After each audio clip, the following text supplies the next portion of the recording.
د غم په وخت کې به اکثر نادانه خدای خبر ولې خندېدمه یاره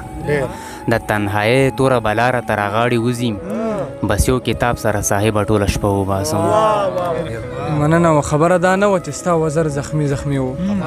خبره دا نه وه چې ستا وزر زخمي زخمي و خبره دا وه په اوږو دې د بلا لاس و هم نه خلک ناکام محبتونه ستایي تعجب دې ته راته یادېږي هم نه خلک ادم د ځان په ننداره کې سمدستي ورک شو مننه خوشحاله ډېره زیاته مننه هزار لعنت دی په دغه یو رواج د پښتون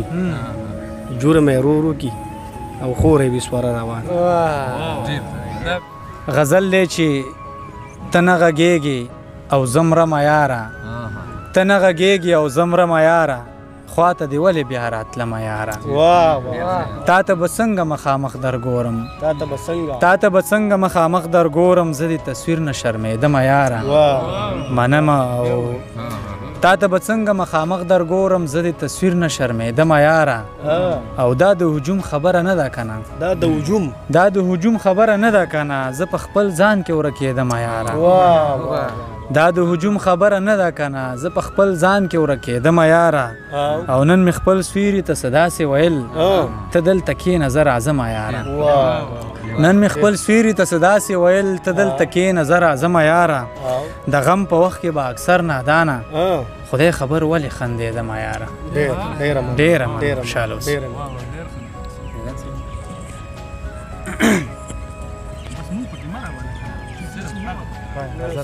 وایم سحر چې پاسم او اوږه باندې بیلچه وباسم زه کله کله ځان نه ښه ډېره خوله وباسم سحر چې پاسم او اوږه باندې بیلچه وباسم زه کله کله ځان نه ښه ډېره خوله وباسم د تنهایۍ توره بلا راته راغاړې وځي بس یو کتاب سره صاحبه ټوله شپه وباسم د تنهایۍ توره بلا راته راغاړې وځي بس یو کتاب سره صاحبه ټوله شپه وباسم د جنگ کایله نه پرې سمه جنازه وباسم چې زه د سولې په نامه باندې ټپه وباسم د جنگ کایله نه پرې سمه جنازه وباسم چې زه د سولې په نامه باندې ټاپه وباسم د زلمیتوب په ودانۍ کې مې ژوندی نه پرېږدي د زړه له کوره بس تې هر یو اندېښنه وباسم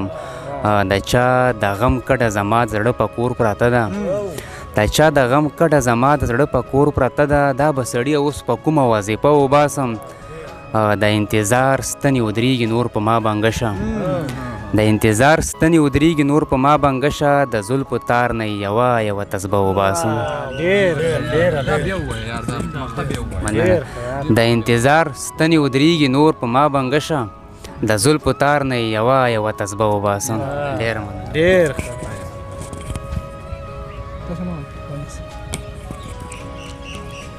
غزل چې په ګریوان کې د یو بل زما او ستا لاس و چې په ګریوان کې د یو بل زما او ستا لاس و زه ښه خبر وم چې په دې جنګ کې د چا لاس و چې په ګریوان کې د یو بل زما او ستا لاس و زه ښه خبر وم چې په دې جنګ کې د چا لاس و نن یو ماشوم د خپل معذوره پلار په هکله ویل نن یو ماشوم د خپل معذوره پلار په هکله ویل د چا چې لاس نه و په موږ د هغه چا لاس و مننه و خبره دا نه وه چې ستا وزر زخمي زخمي و خبره دا نه وه چې ستا وزر زخمي زخمي و خبره دا وه په اوږو دې د بلا لاس و او پروردګاره ما نه هغه چا لاسونه پرې کړل پروردګاره ما نه هغه چا لاسونه پرې کړل د چا په سر باندې چې هر وخت به زما لاس و نه پروردګاره ما نه هغه چا لاسونه پرې کړل د چا په سر باندې چې هر وخت به زما لاس و زما د فکر توقع باندې رد نشو کېدی زما د فکر توقع باندې رد نشو کېدی د علم غیږ کې هم په سر مې درنا لاس و زما د فکر توقع باندې رد نشو کېدی د علم غیږ کې هم په سر مې درنا لاس و مقتده چې دغه یو کس نه و هیوا ده چې دنیا ولیدو دغه یو کس نه و هیوا ده چې دنیا ولیدو زما په قتل کې د ډېرو شا په شا لاس و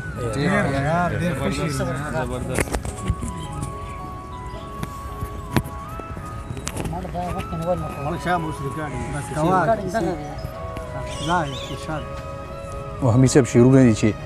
بیرته په شا شا راستنېږي هم نه بیرته په شا شا راستنېږي هم نه وخت روان یې او ودرېږي هم نه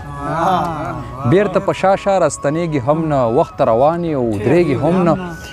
ما سره څه دي بې د ګرد او غبار ما سره څه دي بې د ګرد او غبار زه ځان ته وایم مړ کېږي هم نه ما سره څه دي بې د ګرد او غبار زه ځان ته وایم مړ کېږي هم نه خلک ناکام محبتونه ستایي تعجب دې ته راته یادېږي هم نه خلک ناکام محبتونه ستایي خلک ناکام محبتونه ستایي تعجب دې ته راته یادېږي هم نه غزله اور ته مې ورغورځوې خو کمال دا دی چې سوځېږي هم نه خو کمال دا دی چې سوځېږي هم نه ما د زړګي ویني هم درکړې قربان ډیوې نو ولې بیا بلیږي هم نه او مخته دا ټول ته ډالۍ وي چې دا دیوالونه درنه هم تنګ شوي دا دیوالونه درنه هم تنګ شوي نادانه ته چې تنګېږي هم نه ډېره مننه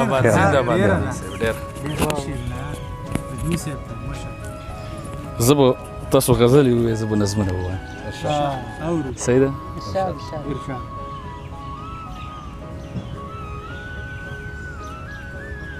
دا یو څو نظمونه دي دا در سره شریکوم دا اولنی نظم دی د دې نامه ده دیوال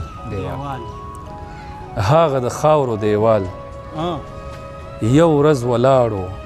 د باران څاڅکو ته سمې لمبل په زیږ بدن یې هوا نه حس کېدونکي شان لاسونه وهل او خړې خړې اوبه ترېنه په ښکته راتلې دا یو بل نظم دی د دې نامه ده چنار هغه وچ شوی چنار چې سپورې دشتې کې سوری سوری تنه ولاړ دی جوپې جوپې بادونه پکې شپېلی شپېلی نغمې غږوي دغه پرکیفه موسیقي د فطرت زما اروا ځوروي کله اورم ږدمه غوږونو کې مالوچ دننه د یو بل نظم دی د دې نامه ده ادم څوک و چې روح یې پوک واهه پکې د مینې په نوم خاوره اوبه اور او هوا مطلب دا واړه متضاد عناصر د یو شاهکار غوندې یو نوي تخلیق یعنی یو موټی وجود چې اندرون کې غړمبېدل جذب کېدل غځېدل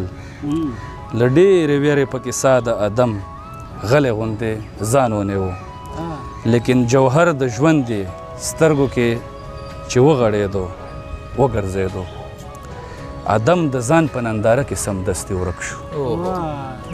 مننه مننه خوشحاله ډېره زیاته مننه نو بس هغه د مشاعره داسې زغه سره هغه شوه اوازه کافي دي مګر ستاسو هغه د یو غزل ټوټل مې پوره کړ ډېر زبردست د خبرو کټینګ خو پکې بس ټیک شو مهرباني مننه بس ټیک شو زه به یو دوه درې شعر ووایم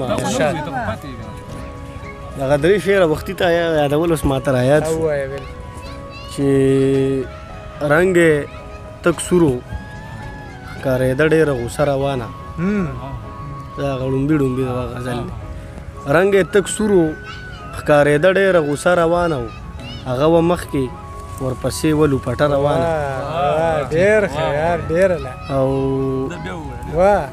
رنګ یې تک سورو ښکارېده ډېره غوسه روانه و هغه وه مخکې ورپسې ولو پټه روانه او هزار لعنت دی په دغه یو رواج د پښتون جرم یې ورو ورو کی او خور یې بسواره روانه هزار لعنت دی په دغه یو رواج د پښتون جرم یې ورو ورو کی او خور یې بسواره روانه او د دې باران نه به ملګرو سړی څه خوند واخلي د دې باران نه به ملګرو سړی څه خوند واخلي او چې همیشه وي د غریب پکې کوټه روانه د دې باران نه به ملګرو سړی څه خوند واخلي چې همیشه وي د غریب پکې کوټه روانه او ډېره مننه ملګرو سنان مومن صاحب هم مننه کوم چې دې وخت کې کیمرامین په توګه باندې کار کوي موږ سره وهمي صاحب تاسو موږ سره واورېدو وهمي او رګزی صاحب دې ترڅنګ رحمان نادان صاحب تاسو واورېدو هارون هیواد صاحب هم واورېدو د موږ سره دا بل ملګری نوم یې نه راځي څه نام یې ده فرمان الله صاحب موږ سره ناستو دې ترڅنګ سمی بنګش صاحب و دا ملګری زم داسې ډېر نه پېژنم صالح نادان صاحب و نو ډېره مننه آباد او ښاد او بریالي اوسئ